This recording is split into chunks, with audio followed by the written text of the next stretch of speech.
And I will tell you, the most common R I think that you'll use with the book is because I told you yesterday that the Zoom dolls love to use torr as their pressure unit. Remember, a torr is the same as a millimeter of mercury. So the R value when you're using millimeters of torr is 62.4. Does that number come back to you? Yeah, it will. And that would be torr times liters over moles Kelvin. And then the other one, where our unit is kilopascals for pressure.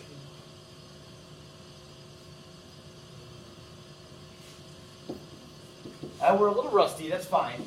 8.31. 8.31 is that other value of R. Kilopascals, liters over moles Kelvin. Now, all the equations in this class, I'm going to expect you to remember.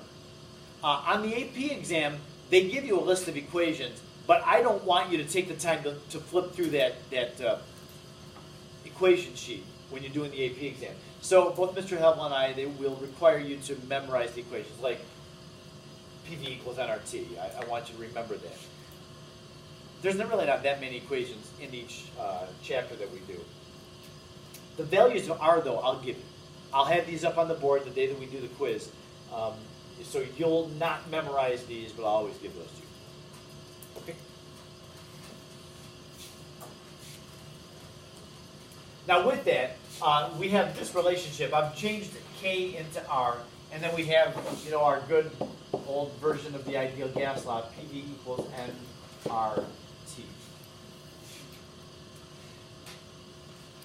And we're going to really focus on this equation quite a bit. Tomorrow, what we've just done is we've taken 3 experimental laws. Avogadro's law, Charles' law, and Boyle's law are all based on experiment. They're measuring different data points, plotting, seeing what, there's a linear relationship. So we've just done an experimental derivation of the ideal gas law. Tomorrow, we're going to do another derivation of the ideal gas law, but we're going to use physics. Any physics fans in here? Joseph, you a physics guy? Yes. Shamefully, I see you put your head down. Yes, I am.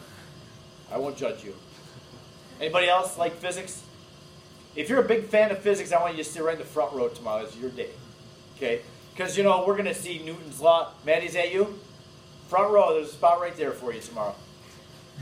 Newton, velocity. It's going to be dripping with physics tomorrow. One day a year we're going to do that. Don't get excited, Melba. We'll be back to chemistry the next day. But seriously, and you're thinking, oh my gosh, I don't know if I can do this. That derivation of the ideal gas law allows us to see several different relationships among variables that we otherwise wouldn't see or wouldn't understand where they came from. So I think that is a pretty significant derivation that we'll do. All right, for the rest of the hour, I'm just going to ask you to try one problem. And it's not difficult. We have a mixture of 1 gram of hydrogen and 1 gram of helium. I would just say this. Whenever you see that, when you're dealing with the gas laws, when you have a mixture of gases, I want you to think Dalton's law. You'll need, like it asked you, calculate the partial pressure of each gas. You have to do that separately. Find the pressure of hydrogen, find the pressure of helium, and then it asks you for the total pressure. Then you add them together, because that's what Dalton's law says. When you have a mixture of gases, each gas's pressure contributes and adds up to the overall pressure of the gas. So I take a moment and find the pressure of hydrogen separately from the pressure of helium. I'll just give you a little time to do that.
How'd you do?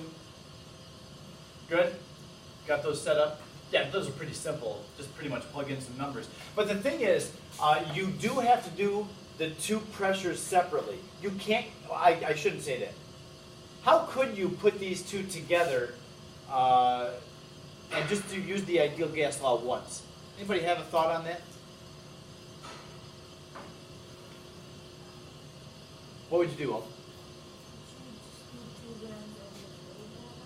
Okay, now be careful with that. That's what I don't want you to do. Ohm just said, could you just take the total mass, 2 grams, and divided by the total molar mass and get like the total number of moles and do this once? That would be a no. We don't ever take the components of a mixture and add their molar masses together. So we won't do that. However, you were close. I was hoping you would say that. You could find moles of hydrogen and moles of helium and then add those 2 moles together. That would be different from what you said. It is different. Yeah, and you could show it mathematically that it's not the same thing. So the number of moles of hydrogen is 1 divided by 2, which is 0.5. Helium is 1 divided by 4, which is 0.25. So the total moles would be 0.75. Every other term in this, these 2 problems is the same. But you could do it separately like this. Get a pressure of hydrogen. It's around 1200. Get a pressure of helium. It's around 620. So add them together, it's around 1800. Yes? Kilopascals? Now, just one thing about sig figs. I would mention this too. And this is in disagreement with some of my colleagues. I know some of you had Chem 1 teachers that told you not to pay attention to the atomic masses for sig figs. You should. I don't know why they do that. I tell them that I don't like it. And of course, they don't live their life trying to please me. So I'm fine that they do what they want to do, but I do disagree with it. Sig figs in a calculation should include everything that was measured. Atomic masses are measured. They're measured values. So I think they count, which unfortunately in this case limits us to 2 sig figs in our answer, because the only thing that was 2 sig figs, that's still the atomic mass. You could, I always just go 1 place past the decimal for my atomic masses. If I went 2 places past, I'd have 3 sig figs. Who cares? It's not even a big deal. Just make sure that your answer is consistent with your measurements. And the same, so this one, I would say 1200. You get like 1246 or something like that, but it's closer to 1200 than it is to 300, or 1300. So 1200 wins on this one, 620 on that one, and so we have this together. Anybody have any questions about that? We good? Okay, so just a little bit of ideal gas law today, and we'll have a lot of ideal gas law tomorrow.